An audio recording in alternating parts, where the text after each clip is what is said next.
n'est pas nécessaire de nous déplacer. Donc, pour ces questions-là, il faudra tirer les leçons et puis désormais procéder par téléréunion plutôt que systématiquement tenir des séances ou des séminaires. Donc, d'un point de vue économique aussi, c'est avantageux. Donc, ce ne sera pas pareil parce que l'expérience sera capitalisée et le Trésor sait faire en la matière. Donc, nous aurons l'occasion de revenir vers vous pour vous présenter ce qu'est devenu le télétravail après le Covid. Très bien, très bien, très bien. Merci, madame. Alors, c'est vrai que nous avons quelqu'un qui dit, avec cette expérience du télétravail au sein, ne devrait-on pas vulgariser au sein des autres entités de l'administration publique? Est-ce qu'on n'a pas déjà répondu à cette question? Mais bon. Oui, oui, je partage la question et puis le souhait de ce participant. Nous avons un ministère de la modernisation et de l'innovation du service public. Je suis convaincue trouvera les moyens de permettre au service public ivoirien d'être encore plus efficace via cette expérience intervenue dans des circonstances douloureuses, mais dont nous avons su tirer parti. Et c'est pourquoi nous sommes là, justement, aujourd'hui, en train de partager l'expérience. Alors, est-ce que vous pensez dans cette dynamique que le Trésor public a un rôle particulier à jouer pour accompagner cette dynamique-là? Est-ce qu'il y a quelque chose que... Nous avons pour slogan « Le Trésor public réinvente le service public ». Et ce slogan-là tire son origine du patrimoine culturel du Trésor, qui est que chaque dirigeant doit ajouter une plus-value à l'héritage laissé par ses prédécesseurs. Donc, engagé dans une culture de modernisation, dans une dynamique d'amélioration continue, sans vouloir nous poster en modèle ou en référence, nous avons pour souci de satisfaire au mieux la qualité de service public offert par l'État aux usagers clients.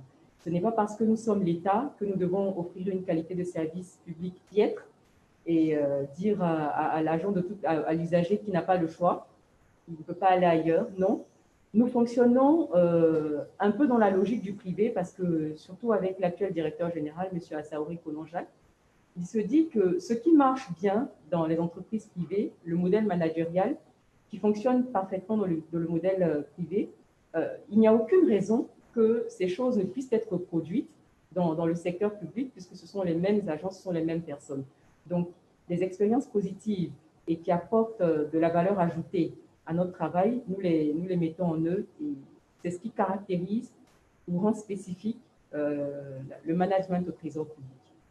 Donc, si on nous demande d'être un service pilote, c'est avec beaucoup d'honneur que nous allons accepter l'invitation et faire du benchmark. Vous savez, il est important que les États africains puissent apprendre eux-mêmes à être leurs autoréférences pour faire du benchmark en interne. En interne, en Côte d'Ivoire, des entreprises peuvent être des services de référence pour les autres et je pense que c'est une vision que nos plus hautes autorités encouragent. Et c'est ce qui résume le concept d'Ivoirien nouveau. Alors, à notre niveau, au niveau des JLMT, nous parlons de partage d'expérience par les pairs, de promotion de l'expertise locale. Je pense que vous partagez. Alors, quelqu'un a dit, par rapport aux notions, à la vulgarisation des notions de qualité de vie au travail, que le télétravail n'est pas une opportunité. Mais bon. La vulgarisation des notions de qualité de vie au travail. Or, là, pour le télétravail, on n'est plus sur le site du travail, on se retrouve soit à la maison, soit dans d'autres sites. D'accord. Cette question fait référence aux avantages du télétravail qui ont été rapportés par les personnes qui en ont bénéficié dans les pays où ce système est instauré. En effet, télétravailler, pour ceux qui ont témoigné, leur a permis de mettre en place un équilibre, de retrouver un équilibre entre vie privée et vie professionnelle. Donc, et améliorer la qualité de vie puisque je n'ai pas à me lever beaucoup plus tôt, à subir des embouteillages, à parcourir les distances, le stress aussi des transports en commun, le stress d'arriver en retard, etc. Donc, forcément, si à son domicile, on a réussi à s'aménager un cadre de travail équivalent à celui du bureau, où on n'est pas dérangé, où on peut en même temps, à ses heures de pause, voir comment se porte la famille. Et évidemment, ça améliore la qualité de vie et donc l'épanouissement du personnel. Donc, en ce sens-là, la question est bien posée ou l'avis est juste. Nous le partageons. Alors, Madame Bogouri, merci infiniment. Nous avons passé, nous, un excellent moment d'échange sur ce sujet qui est combien important parce qu'il ne fait que commencer et il va rythmer la vie de nos organisations et cela pour beaucoup d'années à venir. C'est tout naturel que nous avons encore beaucoup d'intervenants, beaucoup d'internautes qui continuent à arriver, donc à poser des questions. Mais timing oblige. Est-ce que vous avez un mot de fin? Merci, M. Amadou. Le mot de fin, ce serait pour revenir encore sur nos remerciements à la Direction générale du Trésor et de la comptabilité publique qui a autorisé ce partage d'expérience. Remercier aussi le groupe MZK qui nous a invités à présenter cette communication sur cette thématique d'actualité et dire que ce qui fait le propre des grands hommes, c'est la capacité à s'adapter aux circonstances et aux événements quels qu'ils soient.